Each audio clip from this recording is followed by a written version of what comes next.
ఇవాళ మనం తెలంగాణ గురించి అంటే ఏ ఏ దారి నుంచి నడుచుకుంటూ వచ్చినామో ఆ దారి విజయాన్ని తెలంగాణ రాష్ట్ర ఏర్పాటు కారణమైంది. తెలంగాణ ప్రజల ఆకాంక్షల కోసం ఉన్న పార్టీ ఏర్పడిన పార్టీ టీఆర్ఎస్. ఆ టీఆర్ఎస్ 10 ఏళ్ల కాలంలో తెలంగాణకు చేయాల్సినంత చేసిందా?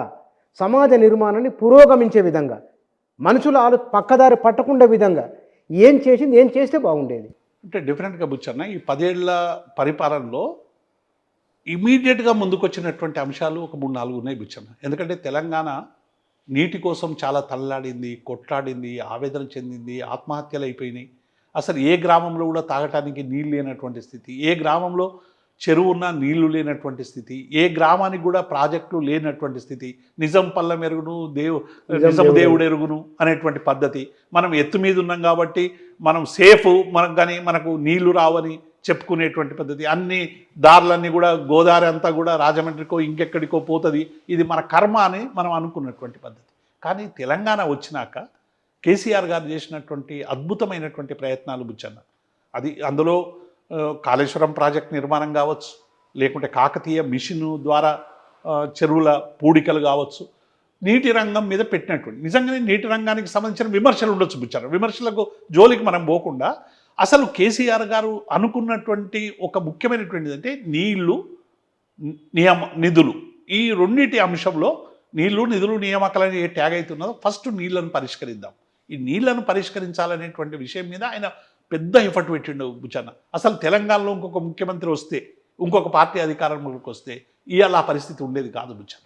చాలా స్పష్టంగా చెప్పారు కేసీఆర్ గారు కాబట్టే ఆ ప్రయత్నం జరిగింది, ఆ గొప్పతనం జరిగింది. కారణం ఏంటంటే ఆయనకు నీటి మీద ఉన్నటువంటి శ్రద్ధ. ఆయన ఒక రిహాబిలేషన్ గ్రామంలో ఉన్నటువంటి ప్రాజెక్టు వల్ల మునిగిపోయినటువంటి భూముల నుండి వచ్చినటువంటి నాయకుడు, రైతు నాయకుడు, తెలిసినటువంటి నాయకుడు, 10 మందితో నీతో నాతో మాట్లాడినటువంటి నాయకుడు కనుక ఆయన ఏం చేసిందంటే ఇది నీటి సమస్యను పరిష్కరించుకుంటే అన్ని సమస్యలు పరిష్కరించుకుంటాం. మీకు గుర్తుందో లేదో బుచ్చన్న, మనం ఢిల్లీ పోయినప్పుడు ఒక డాక్యుమెంటరీ టీఆర్ఎస్ ప్రజెంట్ చేసింది, బోర్ల మల్లారెడ్డి అని. 40 బోర్లు వేసినా కూడా ఒక నీళ్లు రాని మల్లారెడ్డిలు ఇక తెలంగాణలో ఉండొద్దని. ఇప్పుడు ఎక్కడన్నా 40 బోర్లు వేస్తే ఫెయిల్ అయినాయి అని అంటే నేను ఇమీడియట్గా నేను దానికంటే దానికి ఊరు వేసుకోవడానికి కూడా సిద్ధపోయింది. అంటే ఎందుకు సీరియస్గా చెప్తున్నా అంటే అటువంటి స్థితి నుంచి అలా ఆ స్థితి తీసుకొచ్చింది, మార్పు వచ్చింది. ఆ మాట నీటి విషయంలో ఒక అద్భుతమైనటువంటి మార్పు వచ్చింది, ట్రాన్స్ఫర్మేషన్ జరిగింది. అందులో ఒక పెద్ద అంటే ప్రతి ఒక్కరు కూడా వ్యవసాయం అంటే ఏమనుకున్నాం బుచ్చాను, నా స్వయానుభవమే చెప్తాను. నాకు 25 ఎకరాల భూమి బుచ్చాను. మాది చిన్నకోటూరు మండలం అల్లీపురం గ్రామంలో 25 ఎకరాల భూమి. ఈ భూమికి సాగు చేసుకోవడానికి నాకు వచ్చే జీతం అప్పుడు నేను 80లో నాకు 700 రూపాయలు జీతం వస్తుంది. 700 అప్పుడు ఫోన్ లేవు, ఏం లేవు. నేను మా ఊరికి వచ్చి పోగానే నాకు ప్రతి నెల 5 పోస్ట్ కార్డులు వచ్చేటివి బుచ్చన్న. మా ఫాదర్ లెటర్ రాసేవాడు, మన పొలంలో మోటార్ గాలిపోయింది, వైండింగ్ లక్ష్మయ్య దగ్గర మన మోటార్ ఇచ్చిన, ఈ నెలలో మనకు 850 రూపాయలు ఆయనకి ఇవ్వాల్సింది, నువ్వు మనీ ఆర్డర్ చేయగలవు. జీతం 700, 850 రూపాయలు మనీ ఆర్డర్ చేయగలవని మా నాన్న నుంచి వచ్చింది.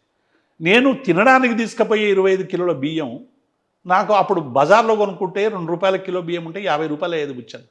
నాకు 850 ఆ 25 కిలోలకు పెట్టాల్సి వచ్చింది.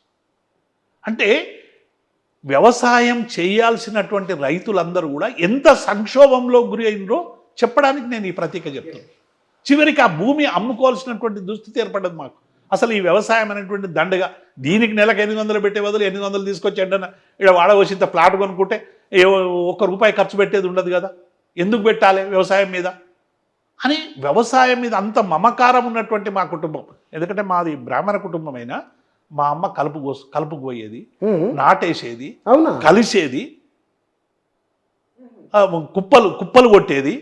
మేమందరం మా ఫాదరు మేమందరం రాత్రిపూట కుప్పల దగ్గర పడుకునే వాళ్ళం, వ్యవసాయంలో పాల్గొనేటువంటి మా బ్రాహ్మణ కుటుంబమైనా వ్యవసాయ బ్రాహ్మణ కుటుంబం.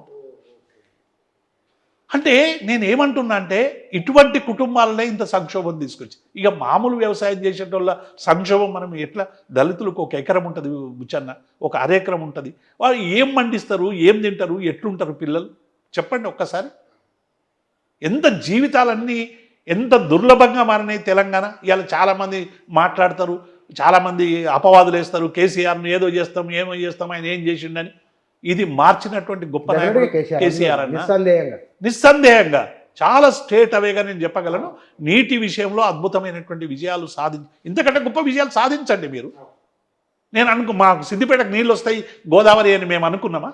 నిజం పల్లెవెరుగులు నిజం దేవుడెరుగులు అనే సూత్రం నుంచి బతికిన వాళ్ళం ఇవాళ లిఫ్ట్ పెట్టి మా రంగనాయక సాగర్ కానీ, మల్లన్న సాగర్ కానీ, కొండపోచమ్మ కానీ, అనంతగిరి రిజర్వాయర్ కానీ ఇవన్నీ పెట్టి ఇలా నీళ్ళు వస్తున్నాయి. 1000 ఎకరాలకు ఇవాళ హరీష్ రావు గారి శ్రమ వలన, కేసీఆర్ శ్రమ వలన, టీఆర్ఎస్ పార్టీ మొత్తం కేంద్రీకరించడం వల్ల జరిగింది కదా. తొలి 5 సంవత్సరాలు, తొలి 10 సంవత్సరాల్లో సాధించినటువంటి, తొలి 5-6 ఏళ్లలో సాధించినటువంటి అద్భుత విజయాల్లో నీళ్ల విషయం చాలా బ్రహ్మాండం విషయం. తర్వాత విద్యుత్ బుచ్చన్న, విద్యుత్ విషయం నేను ఇంతకుముందు చెప్పిన, రోజు కరెంట్ ఎప్పుడు వస్తుందో మన గోరేటి ఎంకన్నా ఎంత అద్భుతమైనటువంటి పాటలు. రాత్రి వేళ కరెంటు, దొంగోడొచ్చే వేళ్లకు కరెంట్ వచ్చే ఎంకన్నా అని ఓ పాటలు మనం విన్నాం. అంటే ఎవడే రాత్రి 12 గంటలకు దొంగలు వచ్చి ఇంట్లో పడతారని అనుకుంటుంటాం కదా. 12 గంటలకు అప్పుడు టిక్న లైట్ వస్తే ఉరికి మోటార్ దగ్గరికి పోయి అప్పుడు ఒత్తాలి. ఇప్పటి లెక్క సెల్ ఫోన్లో కూడా ఇవాళ ఆపరేట్ చేస్తున్నారు.